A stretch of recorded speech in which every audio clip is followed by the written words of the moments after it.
warahmatullahi wabarakatuh.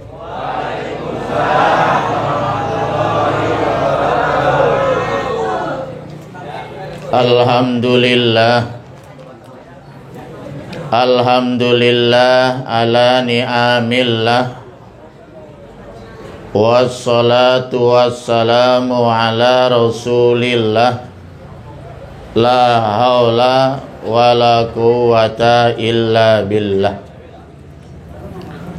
Qala Allah ta'ala fi kitabihil karim, a'udzu billahi minasy syaithanir rajim. Ya ayyuhalladzina amanu qu anfusakum wa ahlikum nara. Wa qala Rasulullah sallallahu alaihi wasallam. Saya ulangi karena enggak ada yang baca salawat. Wa qala Rasulullah sallallahu alaihi wasallam.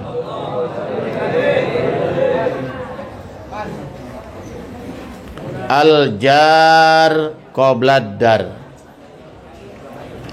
Rabbi shrah li sadri wa yassir li amri wahlul 'uqdatam min lisani yafqahu qawli. Rabbi zidni ilman nafi'a warzuqni fahman jaida bil laili wan nahr. Allahumma faqihni fid din wa 'allimni ta'wil. Allahumma rzuqni fahman nabiyyin wa hizal mursalin wa ilhamal malaikatil muqarrabin. Ilahi anta maksudi wa ridhaka matlubi, atini mahabbataka wa ma'rifatak. Wala haula wala quwwata illa billah.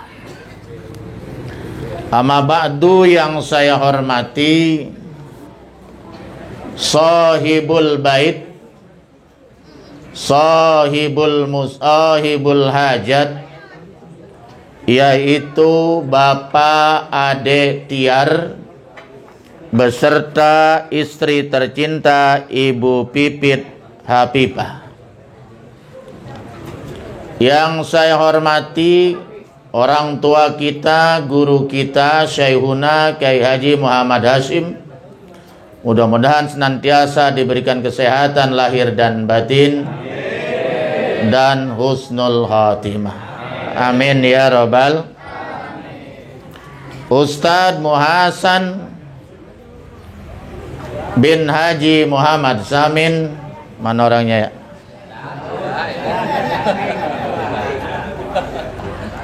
Yang punya wilayah kan harus saya hormati. Bini saya juga orang gang masjid. RT dan RW setempat,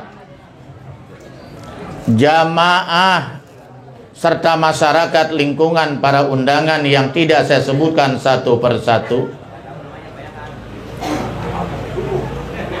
yang insya Allah kehadirannya pada malam hari ini dicatat sebagai nilai ibadah di sisi Allah Subhanahu wa Ta'ala. Amin. Tak lupa jamaah saya, rombongan pengajian malam Rabu yang di YouTube itu acara ngopi, ngobrol pintar seputar agama daripada gosip. Mendingan ngaji sambil gitu. Ananda Ibnu Ustadz Ibnu Hajar Al-Haytami MA, sebentar lagi insyaallah doktor di UIN. Doakan yang telah baru saja memimpin pembacaan berjanji beserta santri-santri saya Pondok Pesantren Darul Amanah Ahmadiyah Blok C yang disingkat DAN. Darul Amanah Ahmadiyah disingkat DAN. Ahmadiyah artinya berwawasan Ahlus Sunnah wal Jamaah. Pada malam hari ini saudara saya dan sekaligus jamaah saya, Bapak Ade Tiar beserta keluarga, mengundang bapak-bapak, saudara-saudara sekalian, bukan karena riya, tapi faktor bersyukur kepada Allah Subhanahu wa Ta'ala. Karena punya rumah yang semacam ini tidak gampang. Perjuangan beliau luar biasa. Beliau buka usaha bengkel perdisalan dari mulai ngontrak sampai punya tempat sendiri di depan Pondok Pesantren Darul Amanah Ahmadiyah.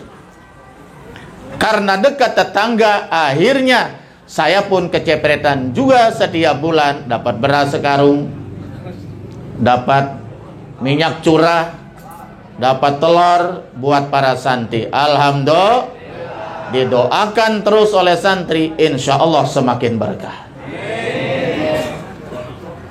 Insya Allah dengan hadirnya Pak Ade Tiar beserta keluarga di tempat yang baru ini juga membawa berkah buat jamaah musola setempat. Amin. Makanya saya sudah arahkan, bantu di situ ada musola, di situ ada Pak Kiai. Setiap ada kegiatan agama tolong dibantu dan didukung. Siap katanya. Masya Allah. Alhamdulillah. Mantap. Amin ya robbal. Makanya Pak Ade ini terus rezekinya ditambah oleh Allah Subhanahu wa taala. Kalau kita nyari rezeki tapi dia rezeki yang ngejar-ngejar dia. Iya, karena mesin diesel pada datang ke bengkelnya, betul nggak ya? Inilah masyarul muslimin rahimakumullah. Pada malam hari ini beliau mengundang bapak-bapak saudara sekalian tiada lain dalam rangka bersyukur kepada Allah atas nikmatnya. Yang kedua adalah minta doanya supaya rumah yang ditempati ini membawa kebaikan dan keberkahan. Dengan tempat yang baru ini, insya Allah ibadahnya semakin semangat, istrinya menjadi istri yang solehah, anak-anaknya menjadi anak yang soleh dan solehah, karena tinggal di lingkungan yang soleh dan solehah. Amin ya robbal amin. Dan sekaligus saya titip beliau supaya bisa diterima di masyarakat ini. Diterima nggak kira-kira? Waduh, kalau kagak terima saya bawa ke tempat saya. Iya, iya. Ini manusia langka soalnya ini ya. Beliau aslinya Sumedang, betul? Enggak, kelurahannya apa kelurahannya, kecamatannya? Kecamatan Padawangan. Padawangan? Iya, Tasik. Iya, Tasik. Jadi maksudnya Tasik tuh ya? Iya, Ciamis. Oh iya, Ciamis, yang saya maksud Ciamis. Tapi kabupatennya Tasikmalaya, istrinya orang Bogor. Jadi Indonesia ini. Para jamaah sekalian, bahwa kita ini hidup di dunia, berjuang siang dan malam dari bujangan, kemudian pengen nikah, betul? Nah, nikah pengen punya keturunan, betul? Sudah punya keturunan pengen punya rumah, punya rumah pengen punya kendaraan. Apa tujuannya? Ingin mencari kebahagiaan di dalam kehidupan, wabil khusus dalam hidup rumah tangga. Kebahagiaan yang model bagaimana? Tentunya kebahagiaan yang diredoi oleh Allah Subhanahu. Karena ada juga orang yang tawa terbahak-bahak habis main judi. Itu juga kebahagiaan yang itu adalah kebahagiaan yang tidak dirodai oleh Allah Subhanahu.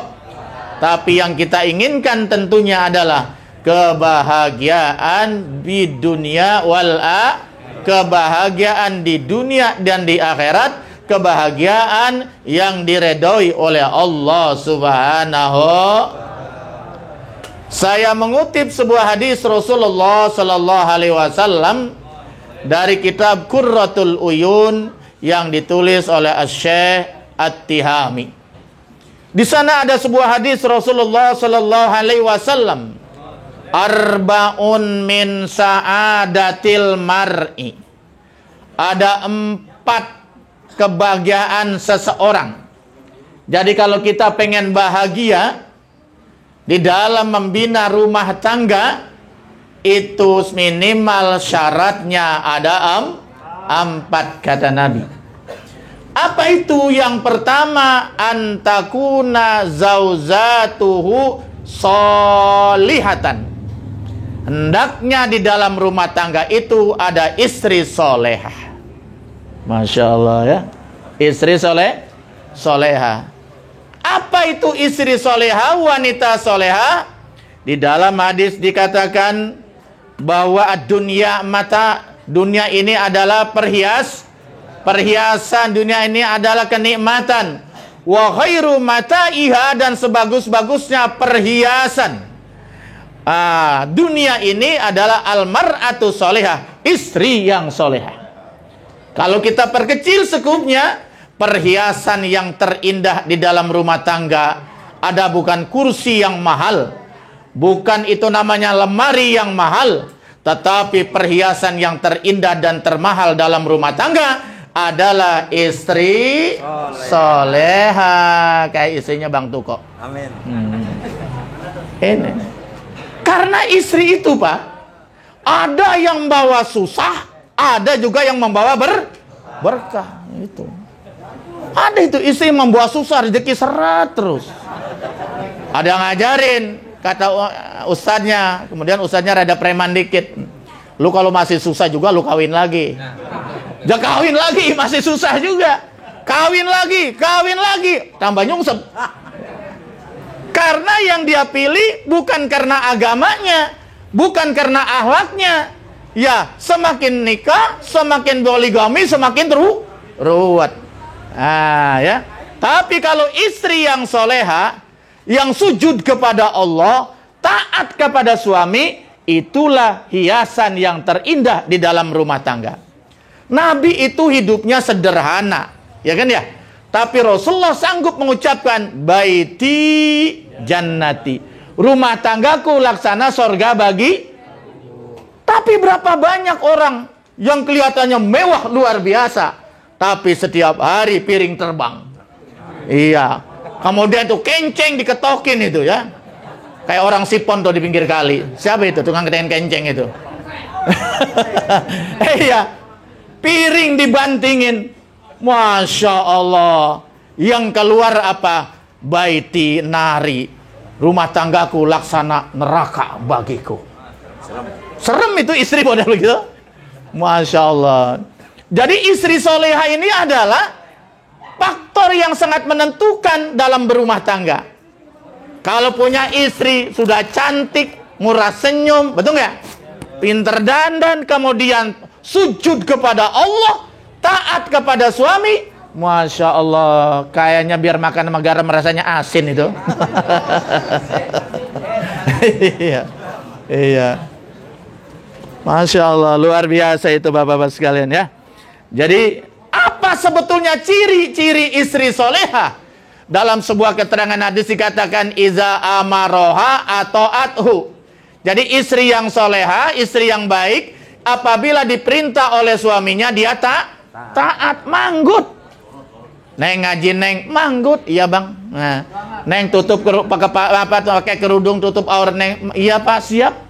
Masya Allah ya. Dia perintah suami selama tidak bertentangan dengan agama, tidak ada alasan istri untuk tidak patut kepada suami, betul nggak? Kecuali perintah suami itu salah, bertentangan dengan syariat agama, baru boleh istri berkata tidak. Selama perintah suami itu sesuai dengan tuntunan syariat, maka seorang istri wajib taat kepada perintah suami. Malah dalam sebuah keterangan dikatakan, apabila manusia, makhluk boleh sujud kepada makhluk, yang pertama kali saya perintahkan sujud kata Nabi adalah seorang istri kepada suami. Cuman sayang, sujud ta'abud tidak boleh kecuali kepada Allah Subhanahu. Kenapa? Saking besar haknya suami terhadap istri. Di saat ijab kabul, aku nikahkan engkau, aku kawinkan engkau, kata siapa tuh? Kata orang tua? Iya. Ya, orang tuanya kepada siapa? Kepada calon laki-laki. Iya, calon menantunya. Aku nikahkan engkau, aku kawinkan engkau dengan putriku Fatimah dengan mas kawin 1 kilogram emas, ngutang 1 kilo. Ya misalnya, qabil tu nikah, aku terima nikahnya, dan seterusnya. Itu artinya apa? Berarti mulai saat itu tanggung jawab wanita tadi dari dunia sampai akhirat, masuk surga atau neraka, bukan tanggung jawab orang tuanya lagi, tapi tanggung jawab jadi terlalu amat berat tanggung jawab suami di hadapan Allah, maka setelah statusnya berubah menjadi istri, istri wajib taat kepada suami. Maka surganya istri sebetulnya gampang. Asal dia taat kepada suaminya, insya Allah suaminya redo, dia akan masuk surganya Allah Subhanahu wa taala. Gampang sebenarnya. Ya. Karena dijelaskan dalam suatu keterangan, barang siapa yang sholat khamsah, ya, dia sholat 5 waktu, wasomat syahroha, dan puasa di bulan Ramadan, wa zakat amwalaha, dan dia juga berzakat, tetapi dia tidak mendapat redho dari suaminya, maka jangankan sorga, bau sorga diharamkan oleh Allah Subhanahu wa taala. Hati-hati tuh boy. Jadi istri itu masuk sorganya gampang sebetulnya, asalkan dia taat kepada suaminya, patuh kepada suaminya, suaminya redho, insya Allah pintu surga dibukakan oleh Allah Subhanahu wa taala. Nah, inilah Bapak sekalian. Jadi itu. Tapi kalau suami beda. Kalau kita ini surga kita tergantung redho orang tua. Biar bagaimanapun ibadah kita hebatnya, luar biasa ahli ibadah, tapi kita durhaka kepada orang tua, tidak dapat redho dari orang tua kita, pintu surga belum dibukakan oleh Allah Subhanahu wa taala. Makanya seorang istri tidak boleh melarang-larang suaminya kalau ingin berbuat bakti kepada orang tuanya. Betul nggak? Jadi istri soleha mah begini nih, cirinya. Dia kalau dapat duit gajian dikasih sama suaminya, misalnya 5 juta begitu ya. Masya Allah bang, ini duit banyak amat, masa dikasih kayak saya semua? Ono orang tua abang yang sudah tak berdaya, punya duit apa kagak? Makan apa tidak? Tolong orang tuanya juga dikasih. Waduh, ini baru istri soleha, ini luar biasa ini. Ada nggak yang begitu? Ada ya? Cakep itu ya. Tapi kadang-kadang ada yang istri salah itu. Suaminya ingin berbakti, pengen masuk surga, berbakti kepada orang tuanya yang sudah tua renta, ingin membagi duit buat orang tuanya, ingin membelikan sesuatu buat bagian orang tuanya, dihalang-halangi oleh istrinya, sehingga suaminya menjadi anak durhaka. Itu na'udzubillah summa na'udzubillah. Tapi istri yang soleha malah dia membantu bagaimana suaminya bisa dia berbuat baik kepada kedua orang tuanya. Karena al jannatu tahta aqdamil, sorga itu adalah di bawah telapak kaki ibu. Ridullah piridil walidain, wasutullah pisutil walidain. Ridhonya Allah sangat tergantung ridhonya orang, murkanya Allah sangat tergantung dengan murkanya orang tua. Nah, mudah-mudahan ini sahibul bait, Bapak Ade Tiar, ini istrinya termasuk istri soleha. Senin Kemisnya Masya Allah rajin puasa Senin Kemisnya. Ustadz Tuko aja kalah. Masya Allah. Kemarin saya dengar katanya bulan Zulhijjah puasa sampai 9 hari. Kalah saya. Saya aja ada yang jebol, ada yang bolong. Masya Allah. Luar biasa. Tapi dalam beberapa hal dia kalah sama saya. Iya. Yang kedua, saya singkat-singkat aja ya. Yang kedua, syaratnya kalau pengen bahagia di dalam rumah tangga. Tadi yang pertama apa? Adanya istri soleha. Waduh, itu luar biasa kalau ada istri soleha itu. Karena kalau istrinya soleha, istrinya yang baik akan melahirkan generasi yang baik, akan melahirkan anak-anak yang baik. Yang kedua, wa ayyakuna auladuhu abrara. Hendaklah dalam rumah tangga dia memiliki anak-anak yang abror, anak-anak yang soleh, anak-anak yang sujud kepada Allah, anak yang patuh kepada kedua orang tua. Alangkah indahnya, alangkah bangganya punya anak model begini. Betul nggak? Iya, jadi dia itu sudah rajin ibadah kepada Allah, akhlaknya bagus kepada orang tua, taat kepada orang tua, baik kepada sesama tetangga. Masya Allah, inilah harta yang paling mahal di dalam rumah tangga. Bayangkan sebuah orang biar hartanya banyak melimpah ruah, tapi kalau nggak punya keturunan, masih ada yang kurang. Nanti pada akhirnya manusia kalau sudah tua, siapa yang diharapkan? Anak. Orang lain belum tentu. Saudara punya kesibukan masing-masing, betul? Anaklah yang sangat berperan aktif. Di saat dia meninggal dunia, anaknya yang sibuk yang mengurusnya. Betul gak? Di saat disolatkan, anaknya tampil terdepan menjadi imam solat. Dia doakan setiap pada solat. Dia ziarahi kuburnya. alangkah indahnya punya anak model begini. Ya toh? Makanya salah satu ciri anak yang soleh itu diantaranya adalah suka mendoakan orang tuanya. Awaladin solihin yad'u, anak yang soleh yang selalu mendoakan kedua orang tuanya. Iya. Coba orang yang nggak punya anak keturunan misalnya, ya dia kan berusaha supaya mengangkat anak, adopsi anak orang lain, betul nggak? Supaya ada yang ngurus dia di masa tua. Ya tak? Supaya ada mendoakan dia, supaya ada menziarahi kuburnya. Nah ini sangat penting.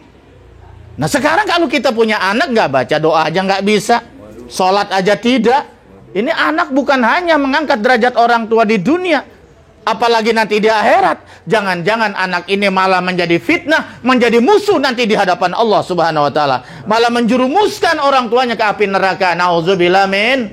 Tapi anak yang soleh, yang sujud kepada Allah, taat kepada orang tuanya, akhlaknya bagus, ahli ibadah, masya Allah. Setiap habis sholat dia baca Rabbighfirli wali walidayya warhamhuma. Udah Pak, ini aja baca doa, susah-susah amat doa. Ini cara berbakti sama orang tua, cara bersilaturahim kepada orang, baik orang tua kita masih hidup walaupun tiada. Perbanyaklah baca doa Rabbighfirli wali walidayya warhamhuma kama rabbayani.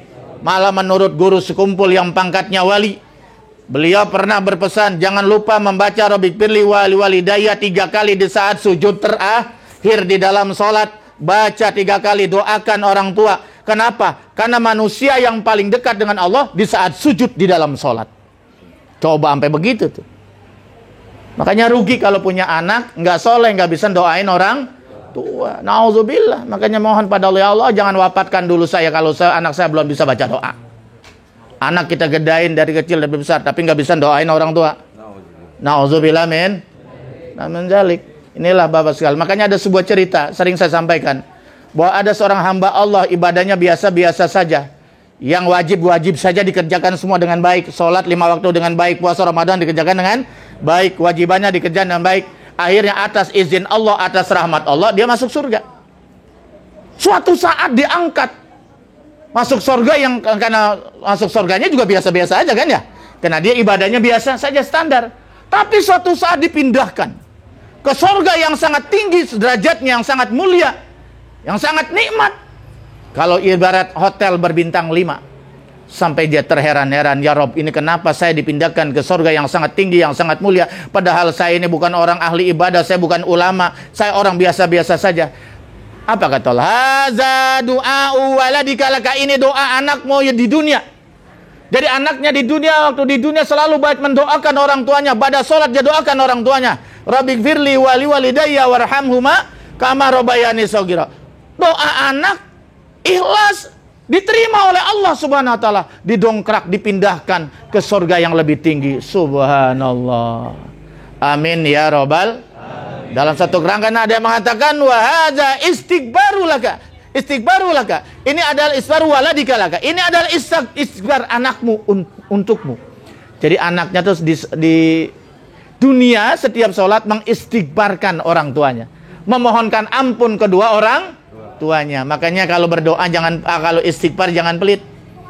Istighbarkan diri kita, istighbarkan juga kedua orang tua kita. Astaghfirullahalazim li, astaghfirullahalazim li wali walidayya. Ya Allah, ampunilah dosaku dan ampuni dosa-dosa kedua orang tua.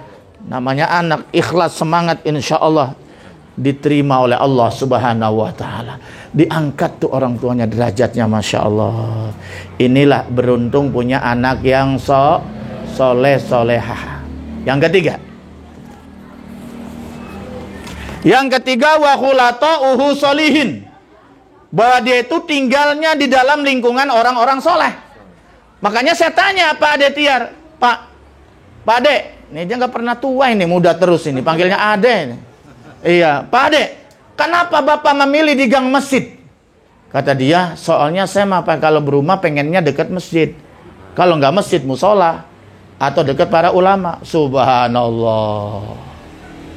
Jarang, kebanyakan orang kalau memilih rumah Oh, yang penting di komplek mewah, betul nggak ya? Betul. Oh iya. Padahal kata Nabi al-jar qabla dar. Kalau memilih tempat tinggal, jangan dilihat tamannya yang indah, rumahnya yang mewah, tetangganya yang keren-keren. Bukan. Tapi lihat al-jar qabla dar. Lihat dulu tetangganya baik atau tidak. Di situ ada ulama apa tidak? Di situ ada orang soleh apa tidak? Di situ ada masjid musola atau tidak? Betul nggak? Kalau kita tinggal di rumah yang mewah, misalnya kayak Green Lake, musola aja kagak ada, suara azan gak kedengeran. Yang kedengeran brang beng brong, teng dong teng teng dong teng. Apa nggak hancur anak kita kira-kira, betul nggak? Nggak pernah terdengar suara azan. Bagaimana anak kita mau jadi anak yang soleh? Coba kalau dekat masjid, dekat musola, ngelihat anak-anak pada ke masjid, bawa peci, bawa sarung, masa anak kita nggak ikut, betul nggak? Kalau setiap hari kedengaran azan di musola, masa kagak ke masjid? Budak amat tuh bocah. Betul nggak ya? Insya Allah ada pengaruhnya, Pak. Karena lingkungan yang baik itu sangat membentuk pribadi kita dan pribadi lingkungan kita. Betul nggak? Inilah makanya kata Nabi al-jar qabla dar. Kalau bangun rumah, kalau mencari tempat tinggal, lihat dulu tetangganya, orang-orangnya orang baik, gitu. Kalau tetangganya tukang adu ayam, tukang main judi, mabok-mabokan, banyak narkoba, nggak ada ustad, betul nggak ya? Allahu Akbar, nanya agama aja susah. Kampung semacam itu biasanya gampang dipenuhi dengan maksiat. Rahmat Allah susah turun, betul nggak? Tapi kalau ada suara azan, itu saya begitu dengar suara azan, setan ngibrit-ngibrit sampai terkentut-kentut itu. Iya, setan aja begitu takut. Masa kita kayak setan, ada azan takut, nggak ke masjid malah lari. Itu setan berarti. Ya kalau kita enggak, harusnya dijemput itu suara azan.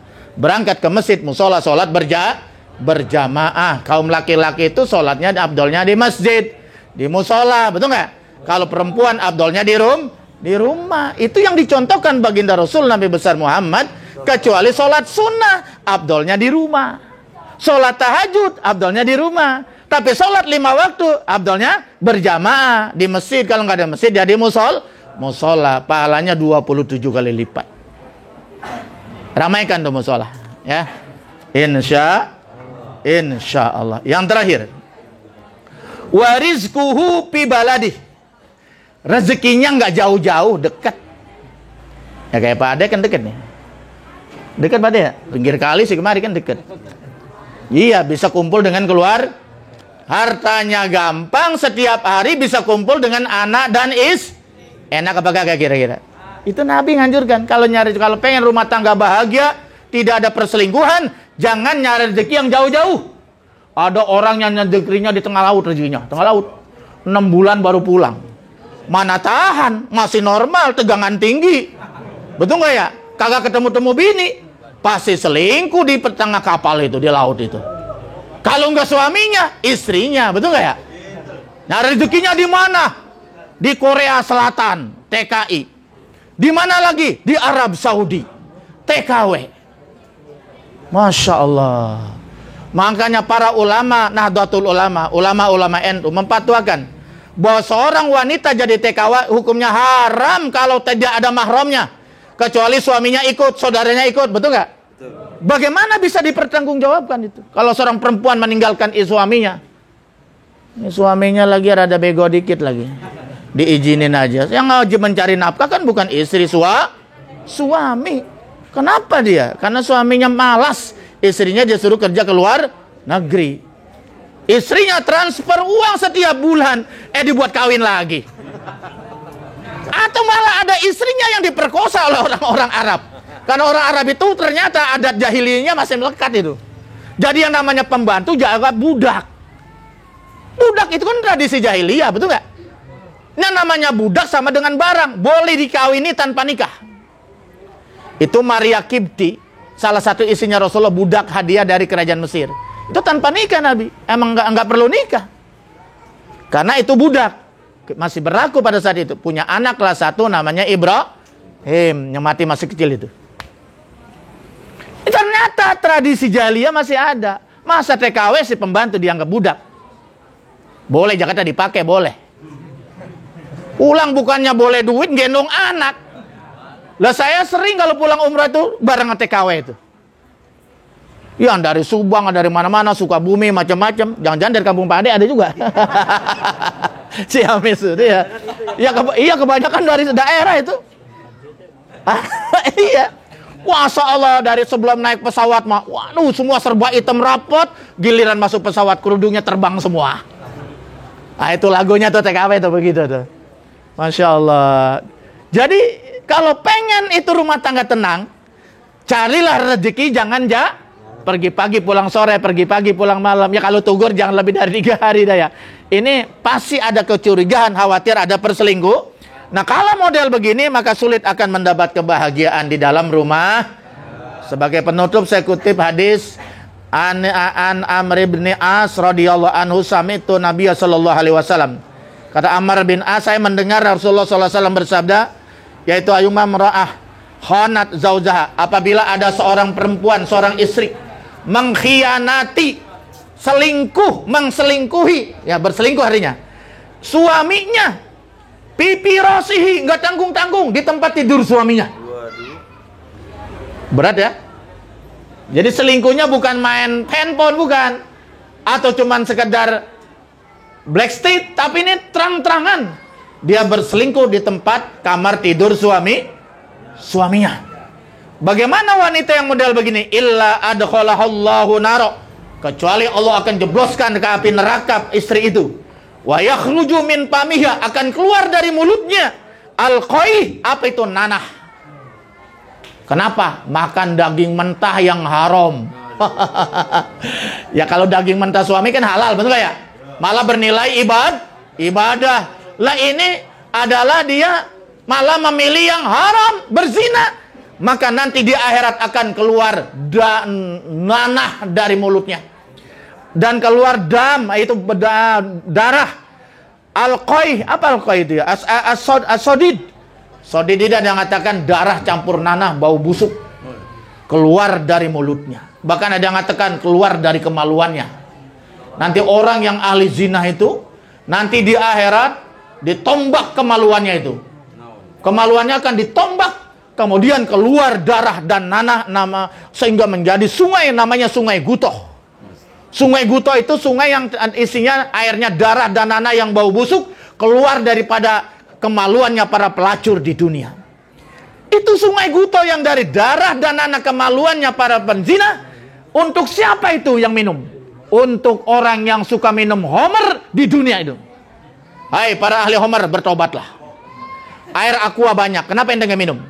Air keran banyak, betul nggak? Kalau kurang puas, nyebur di rawa, halal nggak? Kalau kurang puas juga di laut, air asin. Kenapa kau pilih itu adalah yang haram, homer, miras, betul nggak? Orang yang tidak bertobat, miras, mati nanti di akhirat diminumkan dari Sungai Gutoh, darah dan nanah dari kemaluannya para pelacur. Nauzubillah min. Tolong bapak-bapak istrinya diselamatkan ya. Istrinya dijaga, betul nggak ya?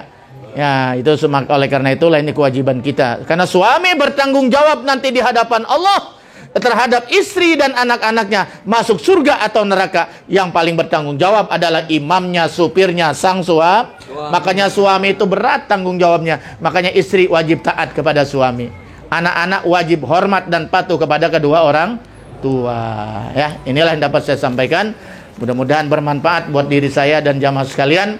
Kita doakan mudah-mudahan walimatul wakirah pada malam hari ini, rumah Pak Ade Tias keluarga yang baru ini diberkahi oleh Allah Subhanahu wa taala.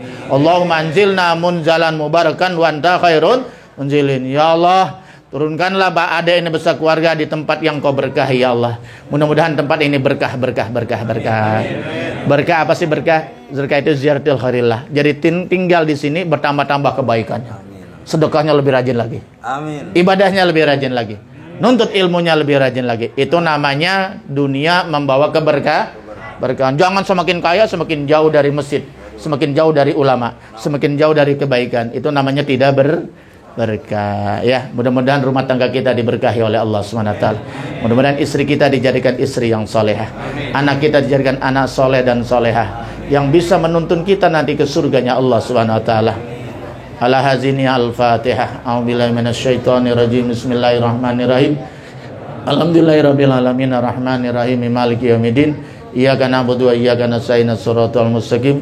Shiratal ladzina an'amta 'alaihim ghairil maghdubi 'alaihim waladdallin. Sekian, wallahul muwaffiq ila aqwamit thoriq. Wassalamualaikum warahmatullahi wabarakatuh.